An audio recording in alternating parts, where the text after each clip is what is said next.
grounded. So that's just an 8-foot metallic stick. Huh? Is this just the ground rod? Is that just an 8-foot metallic stick? Yeah, it's a copper rod, copper clad rod. Okay. Uh-huh. Gotcha. Yeah, that's right. Well, now I'm glad you guys got here before it got dark, because I can show you all this shit in the dark. It's kind of hard to see what the hell you're doing. Yeah. So I'm grounding the last winding on this. That's this wire right here. Okay. Clamp. I'm grounding the rotary spark gap. Okay. I'm also double clamping the power cable going into the rotary spark gap so that it's grounded, because that carries power inside. And if this became an antenna other than the ground, you could send in lethal voltages to that. Okay. And So with this here, you're basically just connecting all of this to a single ground. Yeah. Ground line. Gotcha. Yeah, Gotcha. and you notice this, the rotary spark gap wire itself, at least for a certain length there, is also shielded.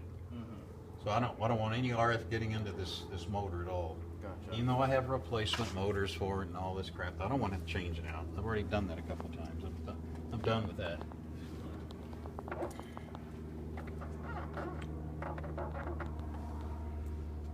That should be good.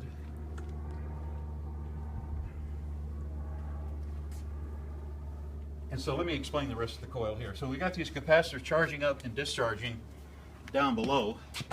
And what they're charging and discharging into is what they call a primary coil, which is this copper tube here. That's all that is 3/8 inch refrigerator tubing.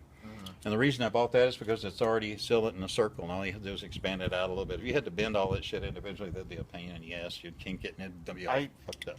Yeah, see, because what happened is that when I was back in volunteering for that biofuel club at UCSD, we were trying to build our own condenser. We thought, okay, well, we can get copper tubing from Home Depot, but it was still too large of a circle, so I had to bend it to a smaller diameter, and that would pinch the pipe from time to time. Anyways, it was a bit. There's a method of doing it, but I don't want to hear about it. You know what I mean? Yeah, I know, right? This is already enough work. Now there's one area we have here too. You see this outer ring? What I'm going to do is clamp this on it. That's a ground, and I'm going to clamp this on it. So if spark's leaving this, will not come down and spark on this, but it will hit this outer ring. It's just sort of a guard. Okay. Now, okay, so we have this magnetic field that builds up like crazy. I mean, this thing gets warm to the touch after a while.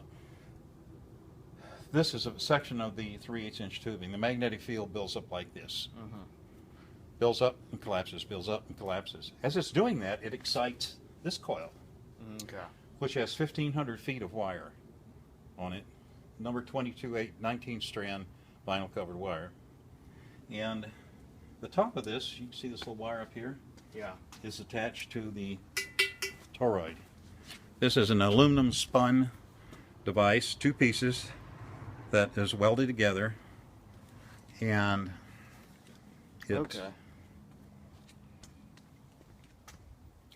Now let me tell you the reasons for the toroid. So we got the idea of the coil being one exciting the other, and what happens as this is going on, this magnetic field, is an RF wave travels up to the top of the tube. It sees this, then it starts heading back down again. It's reflected off. In the meantime, another one's come up, and it meets, and it doubles in strength.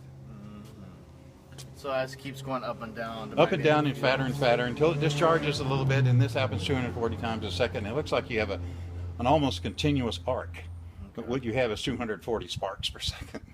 It just looks like a branch of a tree. If you took a branch of a tree, stripped all the leaves off and held it out like that, that's kind of the way it looks. When the streamers, the arcs, or whatever is coming off of there. Gotcha. And this little gizmo here, now don't poke your eyes out with this damn thing. By walking around the coil, we'll direct the spark. We'll send it off this direction when we're ready. That's pretty good. We'll be able to see it, take pictures of it, whatever the hell. So I think we're pretty well hooked up here. Okay. You guys, this would be the great time, what you're now doing, to take pictures of any of this crap you want to, whatever turns you on. Those transformers look kind of cool there, I thought.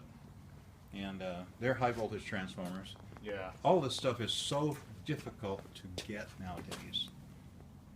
If I wanted to go down and buy 2 of those transformers over there, next to the sliding door. Yeah. They're $1,200 a piece. Okay. Okay. Wow. All right. I paid about $300 surplus price, $300 for them. Now they're $500. That was 18 years ago. All this shit is 18 years old here. This equipment. I've had it all this time. These are damn near impossible to get. The people that possess them are people, the companies like Edison, and they won't sell you a transformer. Come hell nor high water. Just forget it.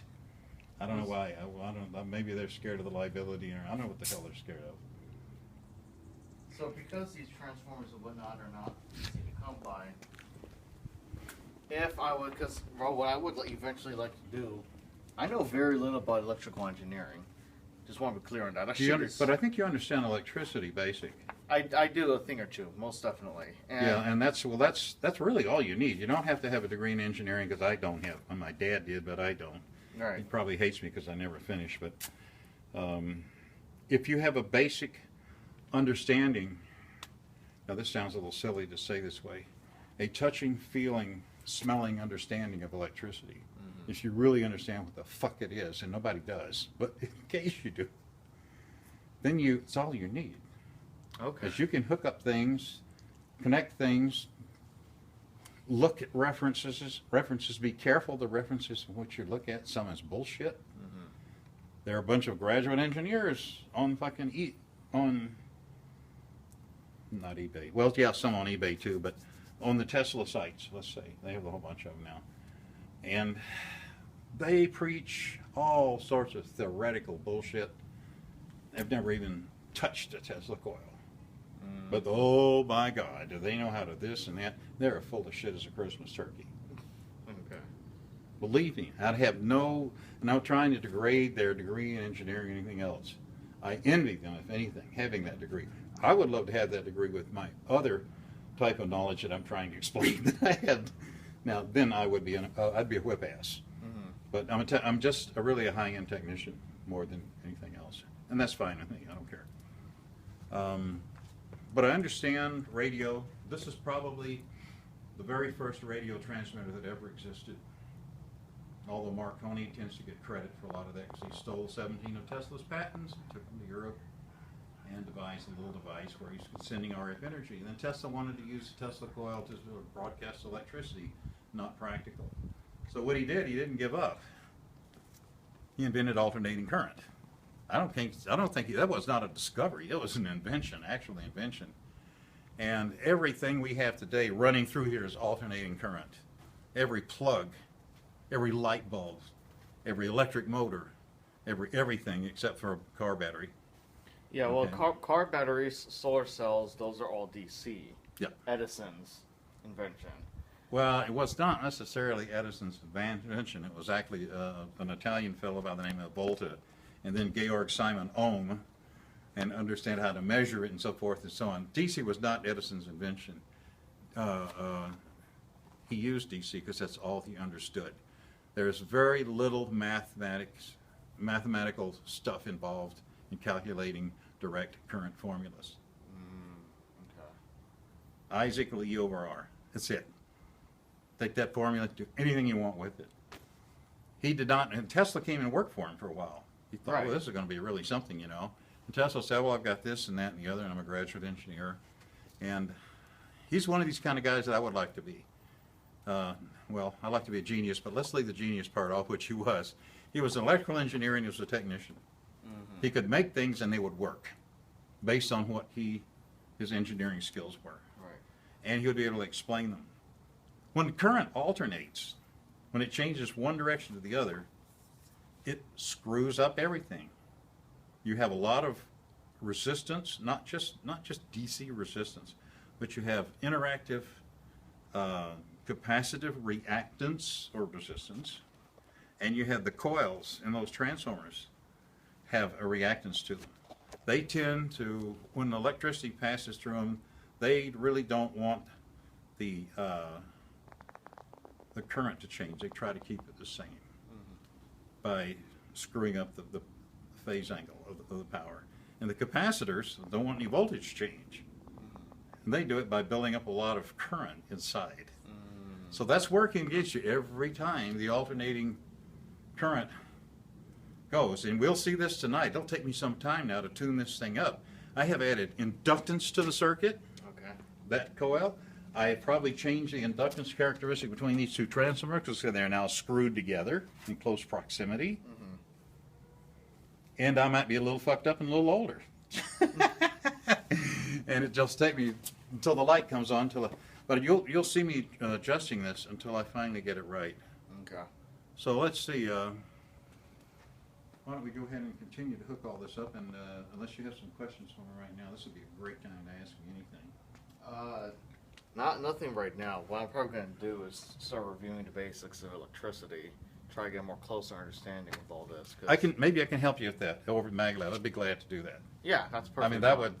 I'll spill my beans, whatever the hell I know. I mean, it's one of those things where there's so many questions I can ask that I wouldn't know where to start. So Well, I would like to do my research. Don't feel like a first. lone stranger. Don't feel like a lone stranger. So here's a question. Yeah. Have there been any applications other than educational, pioneering, wireless, anything that Tesla can be used? Well, you hit the nail on the head in terms of educational value. Okay. It's definitely that, because you're learning something right now Right. that you probably would not see as well explained in a physics class. Right. Okay, so it definitely has that. The idea is that this was the first radio transmitter, and that it produces. It's an RF generator. It's a radio frequency generator Okay. at specifically 200 kilohertz. Now, you know what the broadcast band is? What the AM band is, by any chance? Between, I'm guessing, 69 and 1100. I don't know. Okay, all right. Don't guess. The AM broadcast band is between 550 and 1600 kilohertz. The long wave band, the older one that they use around the world still, but not in this country, is in the 200